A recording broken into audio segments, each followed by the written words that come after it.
The Adventures of Tom Sawyer. By Mark Twain. Preface. Most of the adventures recorded in this book really occurred, one or two were experiences of my own, the rest those of boys who were schoolmates of mine.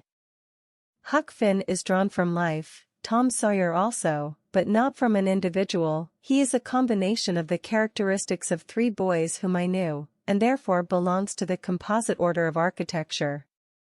The odd superstitions touched upon were all prevalent among children and slaves in the West at the period of this story, that is to say, 30 or 40 years ago.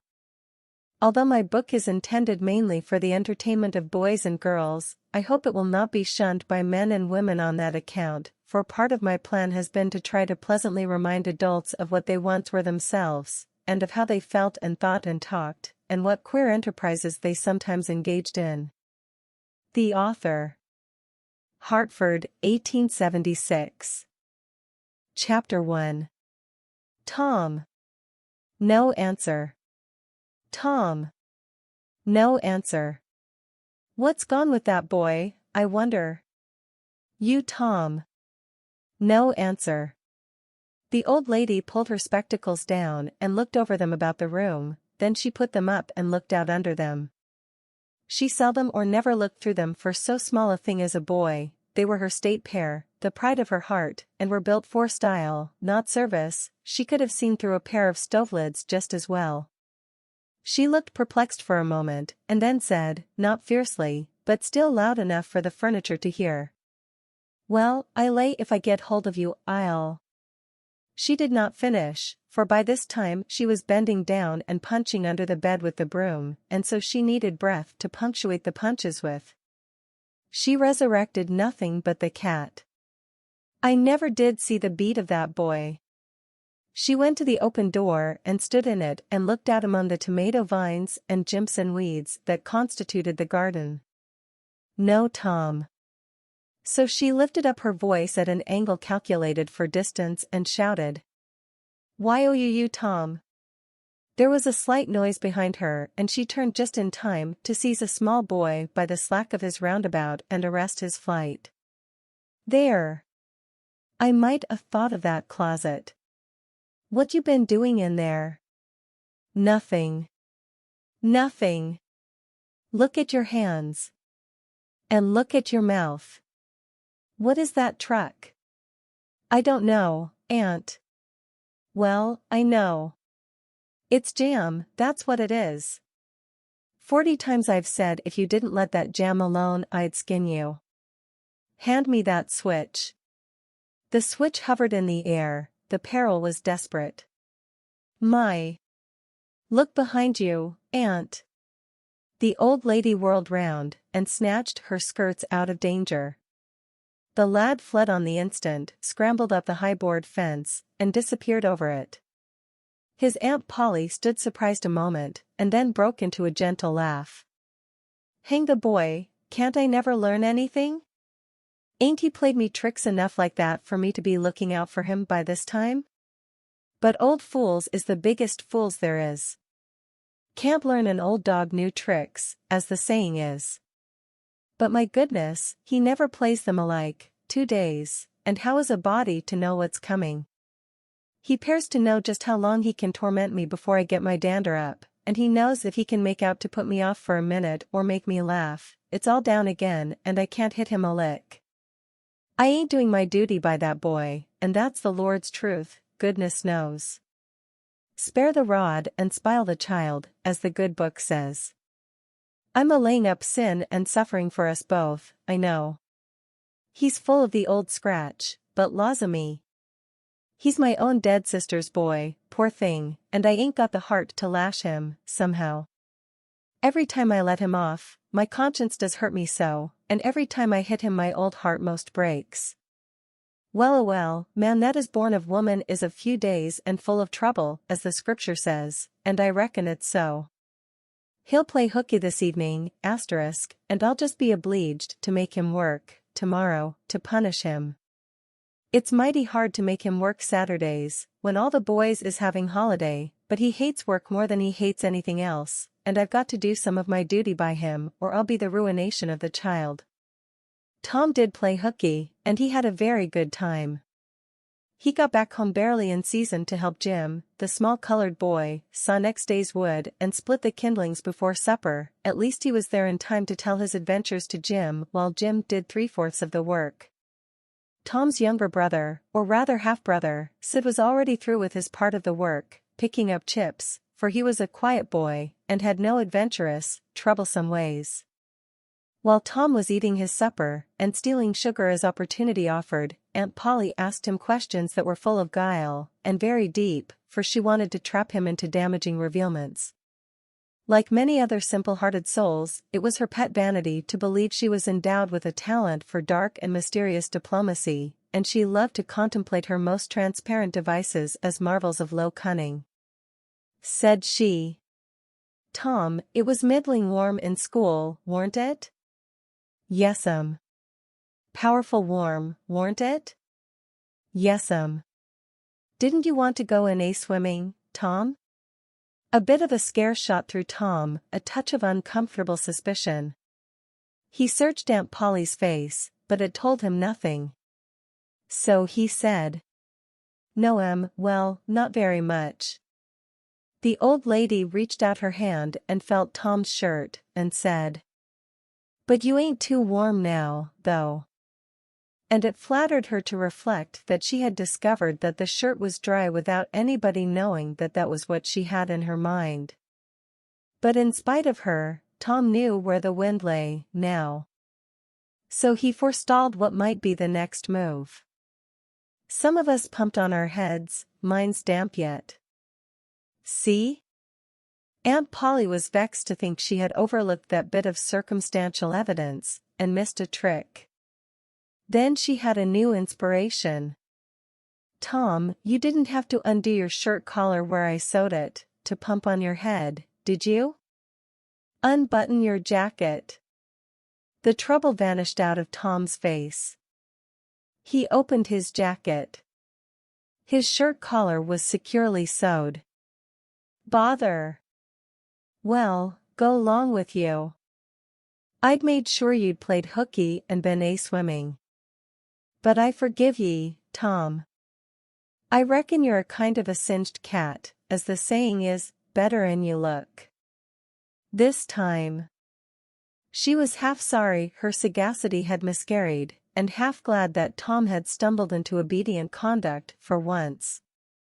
But Sydney said, "Well, now, if I didn't think you sewed his collar with white thread, but it's black." "Why, I did sew it with white."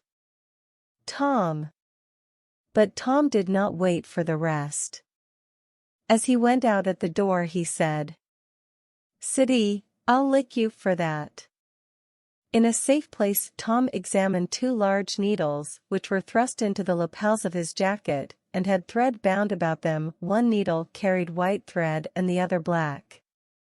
He said, "She'd never noticed if it hadn't been for Sid. Confound it.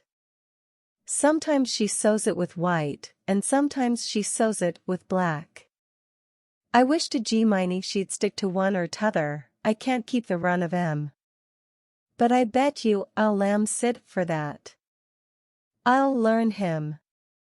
He was not the model boy of the village. He knew the model boy very well though, and loathed him. Within 2 minutes, or even less, he had forgotten all his troubles. Not because his troubles were one whit less heavy and bitter to him than a man's are to a man, but because a new and powerful interest bore them down and drove them out of his mind for the time, just as men's misfortunes are forgotten in the excitement of new enterprises.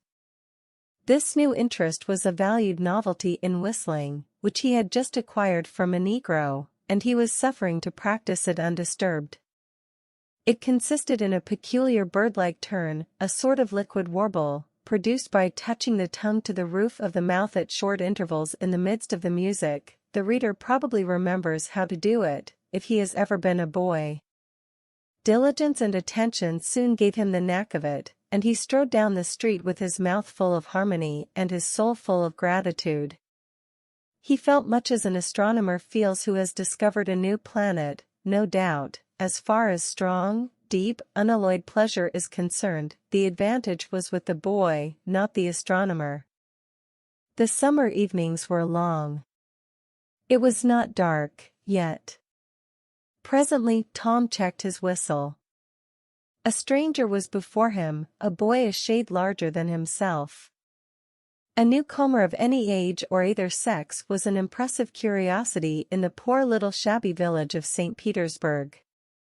This boy was well dressed, too, well dressed on a weekday. This was simply astounding. His cap was a dainty thing, his close-buttoned blue cloth roundabout was new and natty, and so were his pantaloons. He had shoes on, and it was only Friday. He even wore a necktie, a bright bit of ribbon. He had a citified air about him that ate into Tom's vitals. The more Tom stared at the splendid marvel, the higher he turned up his nose at his finery, and the shabbier and shabbier his own outfit seemed to him to grow. Neither boy spoke. If one moved, the other moved, but only sidewise, in a circle. They kept face to face and eye to eye all the time. Finally Tom said, "I can lick you. I'd like to see you try it." "Well, I can do it." "No, you can't, either." "Yes, I can."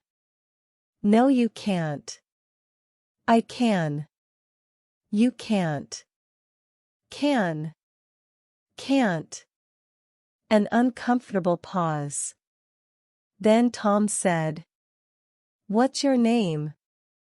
"'Tisn't any of your business, maybe." "Well, I'll make it my business." "Well, why don't you?" "If you say much, I will." "Much, much, much." "There now." "Oh, you think you're mighty smart, don't you?" "I could lick you with one hand tied behind me, if I wanted to." "Well, why don't you do it?" "You say you can do it." "Well, I will, if you fool with me." "Oh yes, I've seen whole families in the same fix." "Smarty." "You think you're some, now, don't you?" "Oh, what a hat." "You can lump that hat if you don't like it." "I dare you to knock it off, and anybody that'll take a dare will suck eggs." "You're a liar." "You're another." "You're a fighting liar and daren't take it up." "Ah, take a walk." "Say, if you give me much more of your sass I'll take and bounce a rock off on your head." "Oh, of course you will." "Well, I will." "Well, why don't you do it then?" "What do you keep saying you will for?" "Why don't you do it?" "It's because you're afraid." "I ain't afraid." "You are." "I ain't." "You are." Another pause, and more eyeing and sidling around each other. Presently they were shoulder to shoulder. Tom said, "Get away from here." "Go away yourself." "I won't." "I won't either." So they stood, each with a foot placed at an angle as a brace, and both shoving with might and main, and glowering at each other with hate. But neither could get an advantage. After struggling till both were hot and flushed, each relaxed his strain with watchful caution, and Tom said, "You're a coward and a pup. I'll tell my big brother on you, and he can thrash you with his little finger, and I'll make him do it, too." "What do I care for your big brother? I've got a brother that's bigger than he is, and what's more, he can throw him over that fence, too." Both brothers were imaginary. "That's a lie." "You're saying so, don't make it so." Tom drew a line in the dust with his big toe, and said, "I dare you to step over that, and I'll lick you till you can't stand up. Anybody that'll take a dare will steal sheep." The new boy stepped over promptly, and said, "Now you said you'd do it, Now let's see you do it. Don't you crowd me now, you better look out. Well, you said you'd do it, why don't you do it? By jingo! For 2 cents I will do it. The new boy took 2 broad coppers out of his pocket and held them out with derision. Tom struck them to the ground.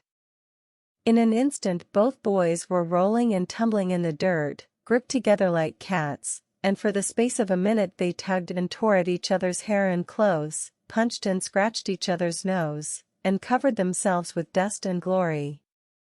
Presently the confusion took form, and through the fog of battle Tom appeared, seated astride the new boy, and pounding him with his fists.